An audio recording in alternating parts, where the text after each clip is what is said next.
Good evening and welcome to Crossroads. Representative Jim Jordan has been exposing what he alleges is a censorship by proxy system. Get this. The federal government has been working through social media sites to censor Americans. We talked about it before with his new stuff on it. The House Judiciary Committee has obtained documents now showing it.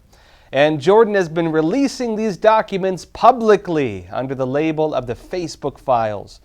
These documents show the federal government was pushing for changes that would hide conservative news outlets. Gee, wonder what happened to my content, right?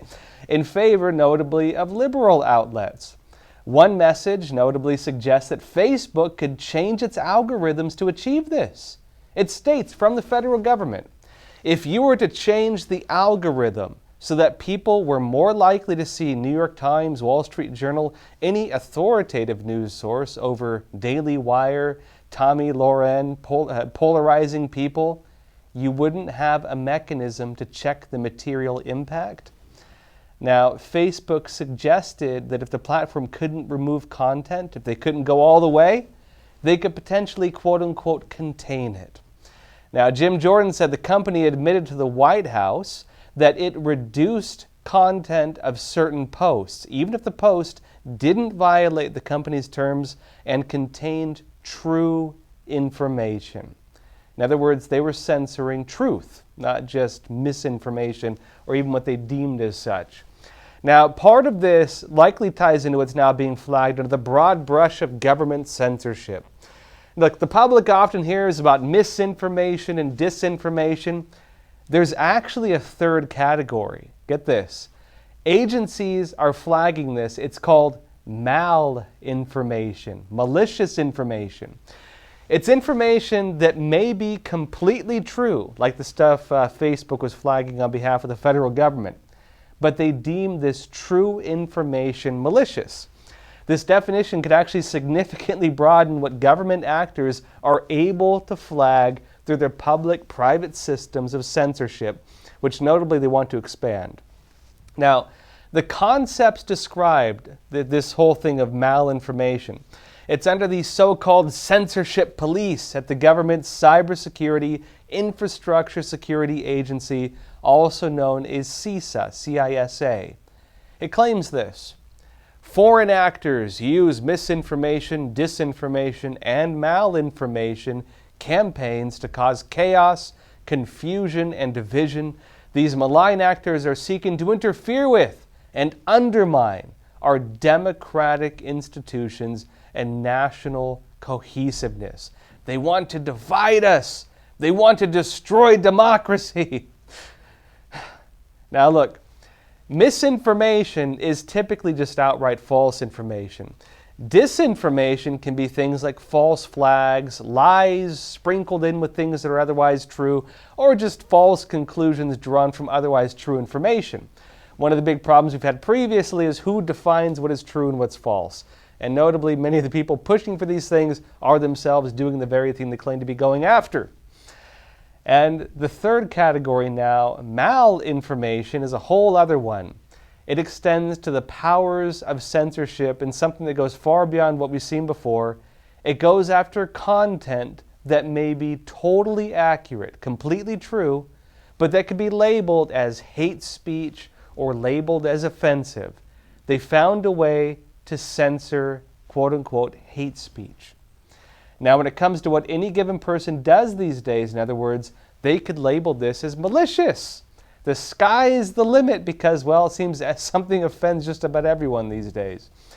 Representative Jim Jordan noted that the newly subpoenaed internal notes are from conversations between Facebook executives and officials from the Biden administration. He alleges that they detail the, quote, lengths the Biden White House wanted to go to control true speech on Facebook. Now, of course, censorship programs like this were not limited to Facebook. Similar operations were targeted at sites like Twitter, Google, many others. And some of the pressure for censorship even comes from other countries. We're seeing this with Facebook right now, with Twitter, I mean. Among the international organizations trying to police online content is the Center for Countering Digital Hate, also known as the CCDH. You might remember this company. It made headlines several months ago, back when Elon Musk, head of X, which is now called, formerly known as Twitter, held a live interview with BBC and was asked about a supposed increase in hateful content on the platform after he took over. Do you remember that? Watch this. I'm not saying anything. I'm saying... Well, I'm just curious. I'm trying to understand what you mean by hateful content. And I'm asking for specific examples. And you just said that if something is slightly sexist, that's hateful content. Does that mean that it should be banned? Well, you've asked me whether my feed, whether it's got less or more. I'd say it's got slightly more. That's why I'm asking for examples. Can you name one example? I honestly don't use. Honestly, I don't. You can't name a single example. I'll tell you why. Because I don't actually use that for you feed anymore. Because I just don't particularly like it. But you said a lot of people are quite similar. I only look at hang on a second. You said you've seen more hateful content, but you can't name a single example, not even one. I'm not sure I've used that feed for the last 3 or 4 weeks. And then how did you see the hateful content? Getting that? There's more hateful content. What hateful content? Well, I don't know, but I've heard it's there. I believe it's there. It's there. I'm saying it's there. Well, give me a source. There is none. Guess what? It turned out the main source for his claim, the claim of a rise of hateful content, was this organization, the CCDH. And now X, Twitter formerly, is pushing back against that organization.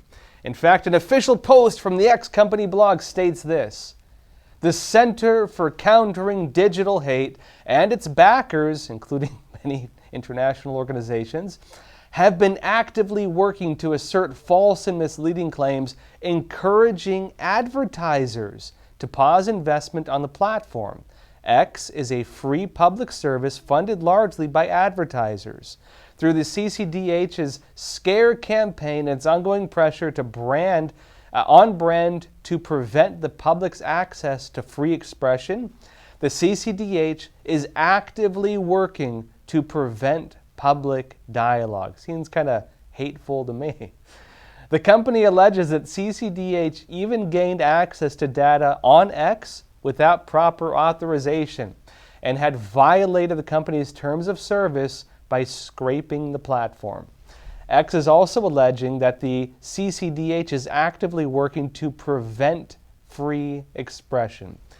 It says this includes targeting people on all platforms who speak about issues the CCDH doesn't agree with, and going after notably as well the revenue streams of free speech platforms in order to pressure them to censor. Well, that's all for YouTube. For the rest of the episode, come join us on Epoch TV, because I'm going to talk about stuff that I will get banned for talking about on YouTube probably.